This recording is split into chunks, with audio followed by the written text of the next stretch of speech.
Joining us now for more is Kentucky Congressman, Chairman of the House Oversight Committee, James Comer. Great to have you with us this morning. So we are hearing that this is going to be a close one. I know that Congressman McCormick of Georgia said on Tuesday that there are as many as 40 Republican members who are undecided or oppose the measure altogether. Where do you stand currently, and will this have enough votes? Well, I strongly support the president. I'm going to vote for this bill. This is more of a procedural bill than the actual budget reconciliation bill. It's very frustrating that we have several Republicans, several of my good friends and colleagues who continue to raise objections to things that really don't amount to a whole lot. At the end of the day, this legislation just allows us to move forward and try to get the one big beautiful bill that President Trump was talking about. So I strongly support President Trump. I've advised Mike Johnson to put the bill on the floor. And if anyone who's been back here behind me all morning saying they don't know how they're going to vote or whatever, let them vote against it and see what their constituents and see what the White House thinks about this. We've got to move this ball forward, and that's what we're doing today. Yeah, good point. Yeah, Congressman, I mean, the president's been very clear. He wants this bill to pass quickly. You only have control of D.C. for 2 more years. I mean, it seems like we're wasting time on a bill to get to a bill. And when it's really the one big, beautiful bill that's important, this is just basically D.C. nonsense. That's exactly right.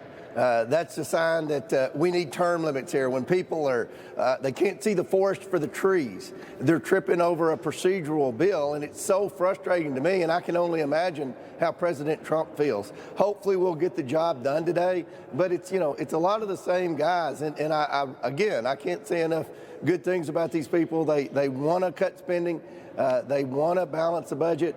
And you know, in all reality, the Senate's not serious about cutting anything. But what we've got to do is what President Trump wants, to be able to pass this budget reconciliation bill, because we've got a lot of challenges in our country. President Trump talked about them last night. You showed the clip. We don't have free and fair trade in America because other countries have not been allowing us to have a level playing field. This is what it's all about.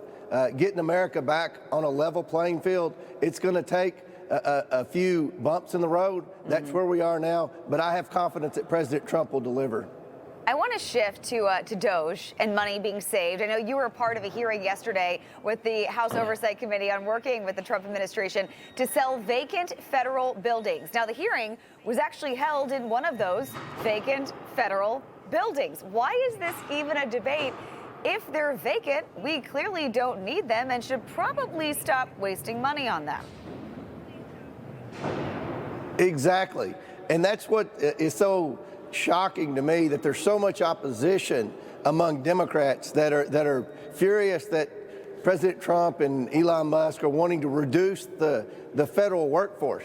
When in reality, right here where I'm standing, I can look out the window and tell you in most of these government buildings, most federal employees haven't even set foot in there since COVID. They haven't been coming to work. No one's been holding them accountable. We don't know what type of productivity they've been delivering. All we know is productivity is down the drain in the federal government. And if they're not coming to work, why are we continuing to pay all the maintenance expenses on these buildings? That's what the purpose of the hearing was about yesterday. We're trying to restore common sense to spending. If you're not using massive federal buildings, then you don't need to continue to pay the utilities and upkeep and security on those buildings. So that's what our hearing was about yesterday, and I think it was very effective. Yeah, Congressman, real quickly, 15 seconds. One of the most shocking things came out of that hearing is that the government, us taxpayers, $4.6 billion on furniture that's not being used because people aren't going to work. Yeah, what I think's happening there is at the end of the year, these government agencies see they have a surplus of money and they want to try to spend it or they'll lose it. That's the sad part about having a big federal government. So they've been buying things like furniture that we really don't need. Yeah. And it's just really frustrating to see the waste, fraud, and abuse in this town. That's unbelievable. Congressman James Comer, thanks for joining us this morning. Thank you. Information. Truth is freedom. Is Newsmax.